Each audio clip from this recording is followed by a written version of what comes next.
తెలుగింటి రుచులకు స్వాగతం. ఈరోజు మనం ఈ వీడియోలో ఆరోగ్యానికి ఎంతో ఉపయోగకరమైన విటమిన్స్, ప్రోటీన్స్ కలిపి ఉన్న పప్పు మునగాకు ఏ విధంగా తయారు చేయాలో ఈ వీడియోలో నేర్చుకుందాం. చూసారా, చూస్తుంటేనే నోరు ఊరుతుంది.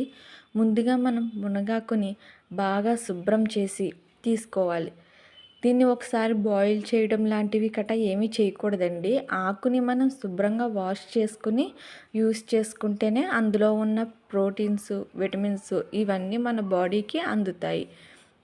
నేనైతే పెసరపప్పు తీసుకున్నానండి. పెసరపప్పుతో అయితే చాలా రుచిగా ఉంటుంది.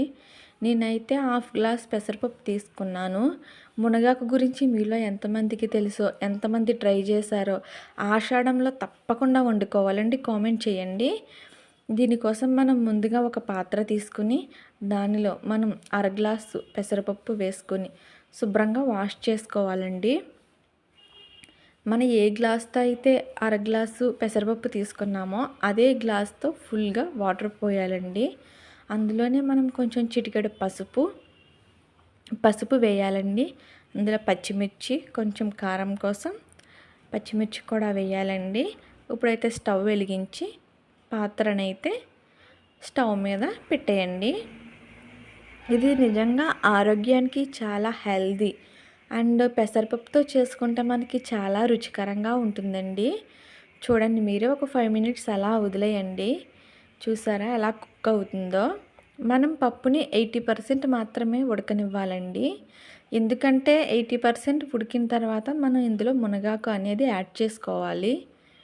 అందుకనేసి పప్పు కుక్ అవుతుంది, వాటర్ సరిపోలేదని నేను మళ్ళీ వాటర్ పోసాను. మీరు అలా పప్పు మోతాదుని బట్టి వాటర్ పోసుకోవచ్చండి. చూసారా ఎలా కుక్ అవుతుందో, పెసరపప్పు ఏ విధంగా ఉడుకుతుందో చూసారా. పెసరపప్పుకి కుక్కర్ అవసరం లేదండి, విడిగా స్టవ్ మీదే ఉడికిపోతుంది. 80% ఉడికింది చూసారా. ఇప్పుడు ఇందులో మనం మునగాకు యాడ్ చేసుకుందాం. చూసారు ఏ విధంగా చేస్తున్నానో, మీరు కూడా అదే విధంగా చేసుకోండి. బాగా అబ్జర్వ్ చేయండి. పెసరపప్పు మరీ పేస్ట్ లాగా అయిపోయినా అంత బాగోదండి. జిగురుగా ఉన్నట్టు అంత కమ్మదనం కూడా ఉండదండి. అందుకే పెసరపప్పు ఏ విధంగా ఉడకాలో కొంచెం జాగ్రత్తగా చూసుకోండి. అలా ఉడికిన పెసరపప్పులో మునగాకు యాడ్ చేయండి. అందులోనే మనం రుచికి సరిపడగా సాల్టు, కారం కూడా యాడ్ చేయాలండి. ఆషాఢంలో అయితే తప్పకుండా తినాలండి. ఎటువంటి వ్యాధులు వచ్చినా దానికి మెడిసిన్లా పనిచేస్తుందండి. మునగాకు వ్యాధి నిరోధక శక్తిని కూడా పెంచుతుందండి. కొంచెం స్పైసీ కోసం కొంచెం కారం కూడా యాడ్ చేశానండి. కొంచెం పులుపు కూడా ఉండాలి కాబట్టి కొంచెం చింతపండు.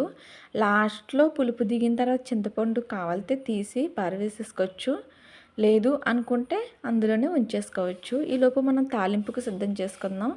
ఈలోపు వేరే స్టవ్ మీదకి మార్చుకుందాం పప్పుని.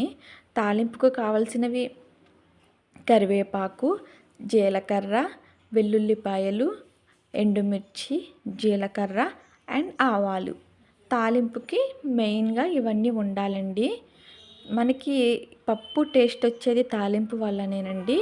ముందుగా స్టవ్ వెలిగించి దానిపైన ఇలా చిన్నది పాత్రలో తీసుకొని అందులో ఆయిల్ పోసి, ఆయిల్ హీట్ అయిన తర్వాత అందులో మనం చూడండి ఏ విధంగా చేస్తున్నానో.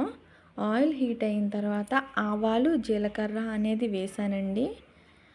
అవి అలా ఫ్రై అవుతుండగా అందులో మనం వెల్లుల్లిపాయలను కూడా వేసుకోవాలండి. చూడండి, వెల్లుల్లిపాయలని కొంచెం పట్టు తీసి వేయాలండి. చూడండి చివర, లేదంటే పేలుతాయి, మీదకి వస్తాయి. అందుకని మనం ఒకసారి దేని మీద కొంచెం స్మాష్ చేసి వేయాలన్నమాట. చూడండి ఆ విధంగా ఫ్రై అవుతుంది. ఏ పప్పుకైనా సరే మనకి టేస్ట్ ఇచ్చేది ఏంటంటే తాలింపేనండి. తాలింపు కరెక్ట్గా ఉంటే టేస్ట్ అనేది చాలా అద్భుతంగా వస్తుంది. చూసారా ఈ విధంగా ఎల్లుల్లిపాయలు బాగా ఫ్రై అవనివ్వండి. ఎల్లుల్లిపాయ మనకి చాలా టేస్ట్ అండి, హెల్తీ కూడా చాలా మంచిది. ముఖ్యంగా మునగాకు ఆషాఢంలో ఒక్కసారైనా తినాలంటండి. ఖచ్చితంగా మీరు కూడా ట్రై చేయండి. కామెంట్ చేయడం మర్చిపోకండి. శ్రావణ మాసంలో లక్ష్మీదేవికి ఇష్టమైన వంటలు అన్నీ వీడియో తీసి పెట్టడం జరుగుతుంది ముందు. అవి ఏ విధంగా తయారు చేయాలి, లక్ష్మీదేవికి ఏ విధమైన వంటలు అంటే ఇష్టం, పిండి వంటలు అనేది నెక్స్ట్ వీడియోలో చెప్తాను. అందుకోసం నా ఛానల్ని అయితే తెలుగింటి రుచుల్ని సబ్స్క్రైబ్ చేసుకోండి. మీ అందరి కోసం ఎంతో రుచికరమైన వంటలను, ఎంతో హెల్తీ వంటలను మీ ముందు ఉంచుతామండి. మీరైతే ఛానల్ని సబ్స్క్రైబ్ చేసుకుని లైక్ చేసి కామెంట్ చేసి మమ్మల్ని సపోర్ట్ చేయండి. చూసారా, ఈ విధంగా కరివేపాకు, ఎండుమిర్చి కూడా యాడ్ చేసేయాలండి. ఇవన్నీ బాగా ఫ్రై అయిన తర్వాత వీటిని పప్పులో వేసేయాలండి. చూసారా, ఈ విధంగా పప్పులో అయితే వేసేయాలి. మీరు ఒకసారి టేస్ట్ చేసి సాల్ట్, కొంచెం స్పైసీ కావాలితే ఇంకొంచెం కారం యాడ్ చేసుకోవచ్చండి. చూసారా, చూస్తేనే నోరూరిపోయే పప్పు మునగాకు రెడీ అయిపోయిందండి. మీరు కూడా ట్రై చేయండి, కామెంట్ చేయండి. Bye bye.